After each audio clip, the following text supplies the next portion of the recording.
Imagine you're falling from a skyscraper. The ground rushes towards you just before impact. You wake up. There's a popular theory that your brain literally can't simulate death, that it hits a wall at the last second because you've never died before, your brain has nothing to draw from, and the simulation crashes like a computer hitting a fatal error. It's an elegant explanation, it's also not quite right. The truth is messier, weirder, and honestly more impressive. The first thing to know is that there isn't one kind of falling dream, there are two. They happen at completely different moments in the night, in completely different sleep stages, using completely different biological machinery. The first one happens before you're even properly asleep.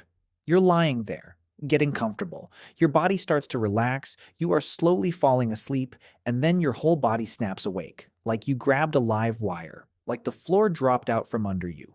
Sometimes it's just a leg. Sometimes it's your whole torso, your heart slams, your eyes fly open. That's called a hypnic jerk. Studies estimate roughly 70% of people experience them regularly, which means it's not a glitch, it's a feature, just a deeply inconvenient one. Here's what's actually happening. Falling asleep isn't a single switch flipping. It's a messy handoff between two competing systems in your brainstem. One spent all day doing the unglamorous work of keeping you intact, specifically your muscle tone, your spatial awareness, your basic ability to stay vertical without thinking about it. The other gradually takes over at night, powering everything down, in sequence. But sometimes, during this transition, your heart rate and your breathing drop a little too quickly. Your brain's ancient survival center, the part that is permanently paranoid and never fully sleeps, looks at these plummeting vital signs and panics.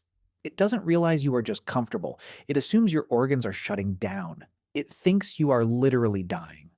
So it does what any good panic button does. It floods your nervous system with a massive, violent dose of adrenaline. Your brain needs a reason for what just happened, so it invents one on the spot. It creates a cliff, a trapdoor, or that skyscraper. You didn't wake up because you fell. Your brain simulated a fall to explain your muscles contracting. So why does this happen? For most of human prehistory, we didn't sleep on mattresses. We slept in trees, elevated above predators, on branches, in the dark. Researchers studying the deep history of human sleep have proposed that the hypnic jerk is a survival mechanism, a trigger for the sensation of dropping, refined over hundreds of thousands of years of sleeping off the ground. A reflex that woke up your ancestors in mid-slip before they could fall. Today, you are completely safe under your blanket, but your brain is still running on software optimized for avoiding jungle predators. Now, the skyscraper dream, the full cinematic nightmare, with the height, the wind, the physics, the absolute certainty that this is the end. That one is not a hypnic jerk. Vivid narrative dreams happen during REM sleep, short for rapid eye movement sleep. It arrives much later in the night, and it is a fundamentally different state. Your brain during REM is almost as active as it is right now. It's running full simulations, building environments, inventing physics, casting you in scenarios you never agreed to. But here's what REM sleep also does. It paralyzes you. Your brainstem actively sends signals down your spinal cord that switch off your muscles, so you can't physically act out what you're dreaming. Neuroscientist Michel Jouvet first demonstrated this in the 1960s through experiments on cats. He damaged the brainstem region responsible for this suppression, and those cats, while fully asleep, began acting out their dreams, stalking invisible prey, attacking invisible enemies, running from things only they could see. It wasn't a disorder. It was a demonstration of what paralysis is actually for. In humans, the same failure mode exists. It's called REM sleep behavior disorder, formally described by researchers Schenk and Mahawald in 1986. People with RBD punch, kick, shout, and throw themselves out of bed while completely unconscious. Some have broken bones, some have put their partners in the hospital. The muscle paralysis during REM isn't a side effect, it's a specifically engineered containment system meant to protect you and your surroundings. Which brings us back to the question, why does your brain never let you die in a dream? Honestly, it doesn't, not always. A significant number of people report dreaming past the moment of impact. Some dream through the crash, some keep going. The idea that you always wake up just before death is largely a cultural myth, not a finding from sleep science. What research consistently shows is something more straightforward.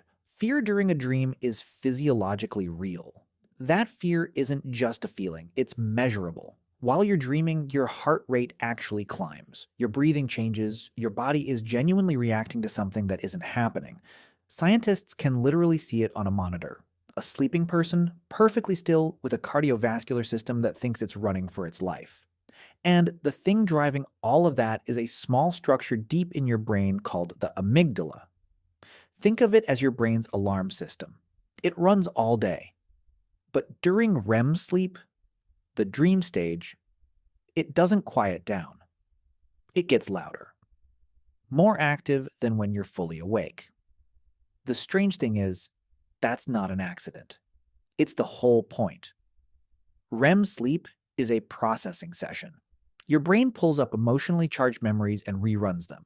But in a neurochemical environment, that's completely different from waking. The stress chemistry is almost entirely switched off. You experience fear, but you experience it in a brain that physically cannot reach full panic. Sleep researcher Matthew Walker at UC Berkeley calls it overnight therapy. The falling dream isn't your brain tormenting you. Your brain is simply processing information that happened to you while you were awake.